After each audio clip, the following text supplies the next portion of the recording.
ঢিঙৰ কটগুৰি খানকাহে আহমদিয়াত ঢিং সমষ্টিৰ বিশিষ্ট সমাজকৰ্মী মনোৱাৰ হুছেইন ফাৰুকী।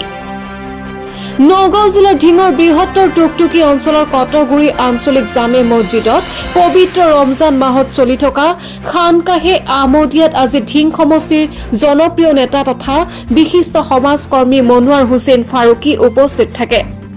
সমাজকৰ্মী মনোৱাৰ হুছেইন ফাৰুকী খানকাহে আহমদিয়াৰ 40 দিনীয়া এটেকাফত বহা লোকসকলৰ লগত মত বিনিময় কৰি ইফতাৰত অংশ লয়।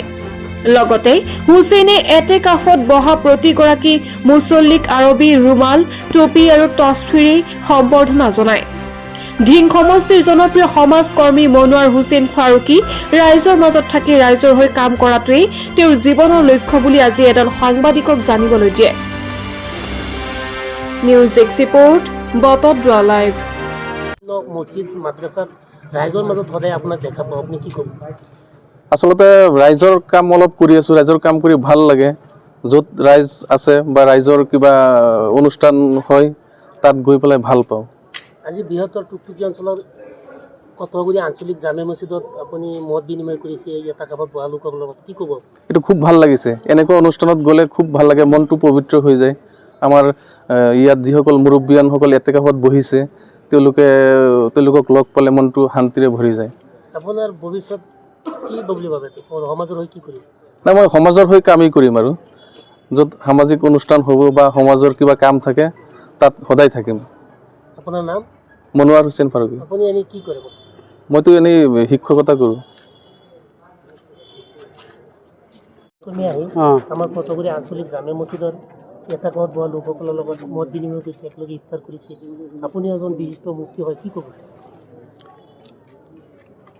আঞ্চলিক জামে মছজিদত এটেকাফ হৈছে। আমাৰ মনোহৰ ভাই সমাজসেৱক হিচাপে ইয়াত আহি লগ পাইছে। আমাৰ এই মছজিদৰ যিমান মুছল্লি আছে চবেই আনন্দিত, আজি উৎফুল্লিত। তেখেতক ভাল পাইছে, একেলগে ইফতাৰ কৰিছে, নমাজ পঢ়িছে আৰু কিছু বস্তু বাহিনী গিফ্ট হিচাপে, হাদিয়া হিচাপে আমাৰ মুতাকিবিন হজৰতক দিছে। আমি ভালেই পাইছোঁ। তেওঁ বোলে এজন সমাজকৰ্মী হয় আৰু শিক্ষক নহয়, শিক্ষক হয়। আমাৰ সমাজসেৱক হিচাপে যে শিক্ষক মানুহ আহিব লাগে। আমাৰ যুৱ সমাজক তেওঁ আহ্বান দিছে আৰু কি, ড্ৰাগছ আছে, বিভিন্ন ইছলাম বিৰোধী বস্তুৰ পৰা যাতে বিৰত থাকে। বিশেষভাৱে ৰমজান মাহত আমাৰ মুছলিম মানুহ এনেও গুনাহৰ পৰা বিৰত থাকিব পাৰে আল্লাহ পাক ৰাব্বুল আলামিনে নিৰ্দেশ দিছে। এইটো মাহ পবিত্ৰ মাহ।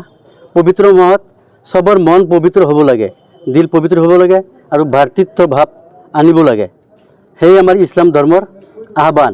এইটো মাহৰ জৰিয়তে মানুহৰ ভাতৃত্ববাদ আৰু ৰোজা দি আল্লাহ পাক ৰাব্বুল আলামিনে সেইটো বস্তু প্ৰকাশ কৰিছে। মানুহ 12 ঘণ্টা 14 ঘণ্টা ৰোজা থাকিলে যে খিদা ভোক যিটো অনুভৱ হয়, সেইটো ধনী মানুহে অনুভৱ কৰিব পাৰে যে আমাৰ কিমান দুখীয়া মানুহ আছে সমাজত, তেওঁলোকে ভাল বস্তু খাব নোৱাৰে। ভোক থাকিলে কেনেকৈ অনুভৱ হয়, সেইটো এটা অনুভৱ ৰোজাৰ জৰিয়া হয় আৰু মন পবিত্ৰ হয়। এইটো সেইকাৰণেই মাহটোৰ নামেই পবিত্ৰ ৰমজান ৰখা হৈছে। ইয়াত 20 তাৰিখৰ পৰা আমাৰ খানকাহত আৰু বেছি মানুহ বহিব, যিটো আখিৰা আশাৰাৰ এটেকাফ বুলি কয়। আৰু সেইটো এটেকাফ আমাৰ মুছলিম সমাজৰ যিমান মছজিদ আছে চব মছজিদতে হ'ব লাগে। সেইটো মই ৰাইজক আজিৰ এই মিডিয়াৰ যোগে আহ্বান জনাইছোঁ। আমাৰ যিমান মহল্লা মছজিদ আছে চব মছজিদত এই এটেকাফৰ ব্যৱস্থা কৰিব লাগে। ৰমজান মাহৰ সেইটোৱে আমাৰ বিশেষ উদ্দেশ্য।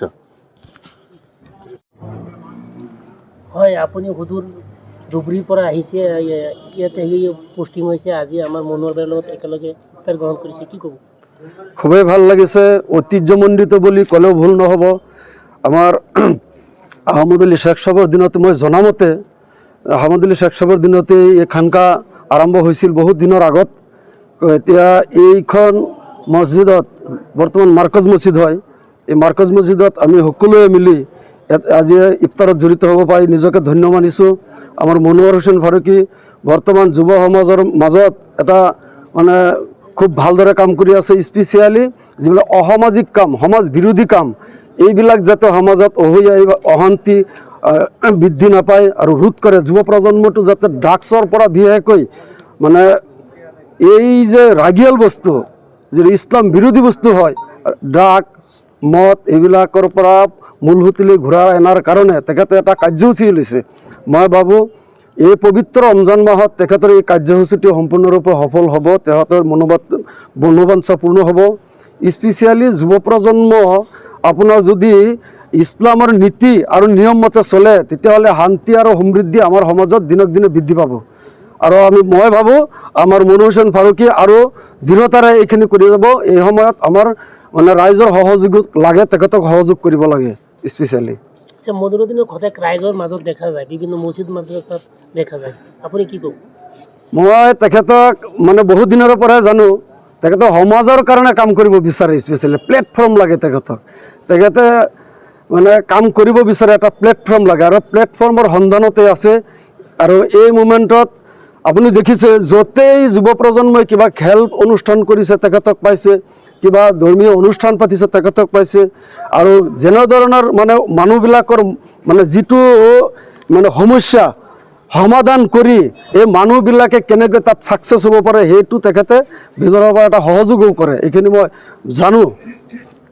আৰু মানুহবিলাকে স্পেচিয়েলি যুৱ প্ৰজন্ম বৰ্তমান তেখেতৰ প্ৰতি ধাৱমান, শিক্ষা সাংস্কৃতিক সকলো দিশতে তেখেতৰ এটা পূৰ্ণ অৱদান আছে এই মুমেণ্টত।